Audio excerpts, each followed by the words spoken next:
My phone buzzed. Her name appeared on the screen, and my chest tightened. "Can't talk right now. I'm in a work meeting," the message read. My eyes flicked to the clock. 8 p.m. A work meeting? At night? Something in my gut twisted. I sat back, pretending calm, letting a slow, calculated smile stretch across my lips. I glanced across the restaurant, and there she was. My wife. The woman I had trusted more than my own shadow. Sitting with him. Laughing. Leaning in closer than I had ever leaned in myself. Whispering words that were supposed to be mine. My stomach lurched, my vision tunneled, and yet my face remained serene, almost predatory. I typed back slowly, deliberately. "Funny. I'm sitting in the same restaurant." Her eyes flicked up, searching, scanning, confused. Then, recognition. And finally, panic. Her perfect little world, built on lies, half-truths, and deceit, was collapsing in real time.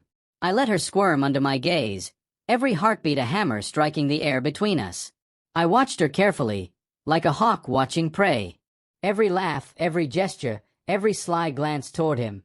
I noticed it all. I saw the ease with which she betrayed me, the skill with which she hid it, the confidence she thought I'd never challenge. And now, none of it mattered. Her face began to pale, slowly at first, then rapidly, as if the color itself was fleeing from her skin. Her hands trembled slightly on the table. The man with her shifted uneasily, realizing he was caught in the crossfire of a storm he couldn't even comprehend yet. I rose from my seat, deliberately slow, calm, collected, dangerous in my composure. I let each step echo in my mind like a drumbeat. The restaurant's music, the clinking of glasses, the chatter of other diners, it all became background noise, irrelevant to the storm that had just erupted. When I reached their table, I looked her directly in the eyes. She tried to smile, to hide, to deflect, but the mask was gone. Every lie, every secret, every betrayal was laid bare. "Funny," I said quietly, my voice almost serene. "You said you were in a work meeting. And yet, here you are. With him." Her lips trembled.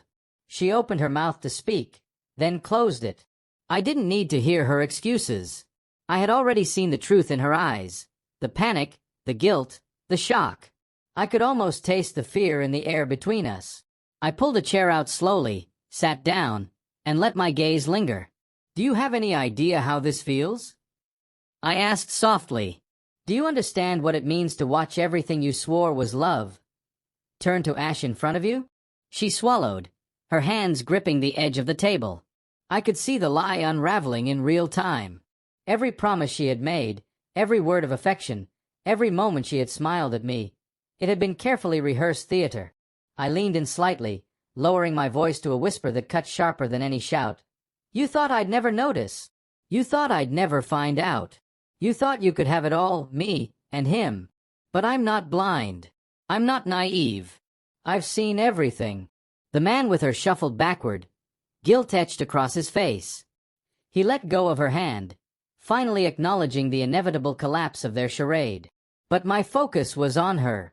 Her betrayal, her lies, the way she had weaponized my trust, it was all there.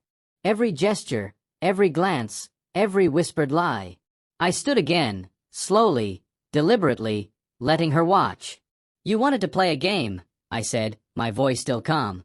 "But you forgot that games have consequences." The restaurant had gone quiet. Every diner seemed to hold their breath, watching this domestic storm unfold. My wife's face was pale, ghostly, her eyes wide with a mixture of fear and disbelief. She had thought she could control everything.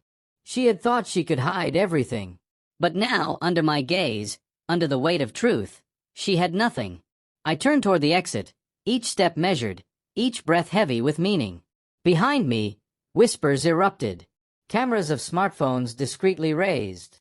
Everyone knew, or at least sensed, that something monumental had just happened. But I didn't care. I wasn't performing for them. I was leaving with my dignity, my self-respect, and my truth intact. Outside, the night air hit me like a wave. The city lights blinked around me, indifferent to the drama I had just endured.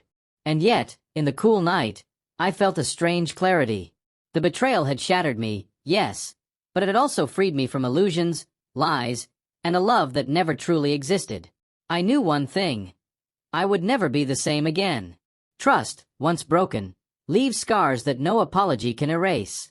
But freedom, once claimed, is untouchable. And as I walked away from the restaurant, leaving behind the woman who had betrayed me so completely, I realized that the power of calm, the power of truth, and the power of self-respect was more devastating than any confrontation, any argument, any yell. Her face, pale, terrified, a perfect mirror of guilt, was burned into my mind. But I didn't look back.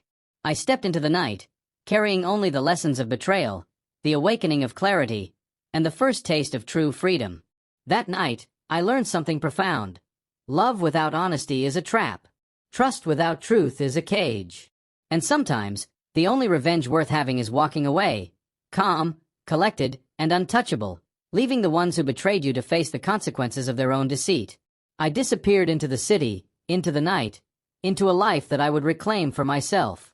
Behind me, they were left exposed, their lies fully revealed, their world collapsing under the weight of the truth I had carried silently, until this perfect moment. And in that silence, in that exposure, I found not sorrow, not despair, but a strange, intoxicating sense of power. The power of knowing the truth, the power of being free, and the power of walking away while everything they had built crumbled at their feet.